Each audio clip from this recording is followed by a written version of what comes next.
Дали би сакале да се качите на брод во Белград, па преку Скопје да стигнете до Солун во Грција? Изгледа како сон, нели? Но што ако овој план стане реалност?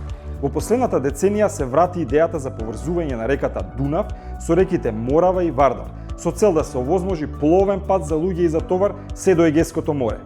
Станува збор за изградба на каналот Дунав, Морава, Вардар, за кој се направени низа анализи и планови за реализација. Се обидовме да анализираме кои се причините зошто се уште овој проект постои само на хартија. Ако сакаме да дојдеме до заклучокот, ќе мора да се вратиме многу децении наназад, и тоа во времето на Австро-Унгарската империја. Идејата за овој пловен канал се појавила во втората половина на 19-тиот век. Покрај тогашната Австро-Унгарија, за проектот се заинтересирали и Франција и Русија.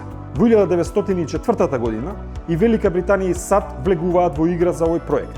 Истата година е направен првиот проект за каналот, а 4 години подоцна американска компанија подготвила проект на водниот пат Морава-Вардар. По низата војни, проектот е ставен во фиока, за повторно да го види светлото на денот во 1961 година, кога е направен вториот проект во договор на СФРЈ и Грција. Во 1973 година, валидноста на проектот е потврден од Обединетите нации, кои оцениле дека е економски оправдан.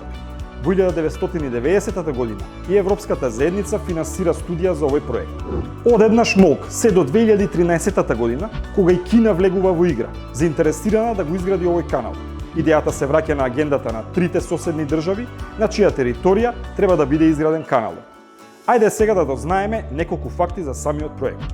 Каналот треба да биде долг 650 км, од кои 274 км се на македонска територија. За да се поврзат Морава и Вардар, ќе треба да се изгради и вештачки канал од 30 км. Низ Вардар планирано е да се изградат брани за бродови и бродски лифтови. Скопје и Куманово би требало да се претворат во пристанишни градови. Делува неверојатно, нели? Целиот канал би требало да биде завршен за период од 7 до 12 години. За сега се звучи одлично, но доаѓаме до првите препреки.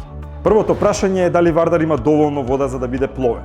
Не, овде не зборуваме за бродовите и за мостовите изградени во центарот на Скопје, бидејќи тој дел лесно може да се бајпасира со алтернативен пат. Проблем е протокот на вода во самата река. Ако Дунав е пловна и длабока река, со проток на вода и до неколку илјади кубни метри вода во секунда, Вардар во лето неретко е приток само 10 до 20 см и повеќе наликува на поток отколку на река. За изградба на овој канал треба да се поплават и големи земјоделски површини, но и неколку населени места. Одеднаш не изгледа се така супер, нели? Но ајде да видиме нешто и за позитивните работи. Каналот ќе зајакне регионалната трговија, ќе придонесе за локален развој, ќе придонесе за заштита од поплави и слично. Но што е со економската исплатливост, се прашувате? Едни проценуваат дека проектот би чинел 5 милиарди долари, а други 17 милиарди долари. Тоа е 3,5 пати повеќе од годишниот буџет на Северна Македонија. Нејасно е од каде ќе се најдат пари и за колку време оваа инвестиција би се вратила. Во тој контекст, добро е да се знае дека каналот е замислен како втора пловна магистрала, со која каналот Рајна, Мајна и Дунав ќе се поврзе со Егејското море. Со ова, патот од Северна Европа до Солун би се скратил за 1200 км. Или во превод, заштеда околу 30% од трошоците и скратен пат за цели 3 дена.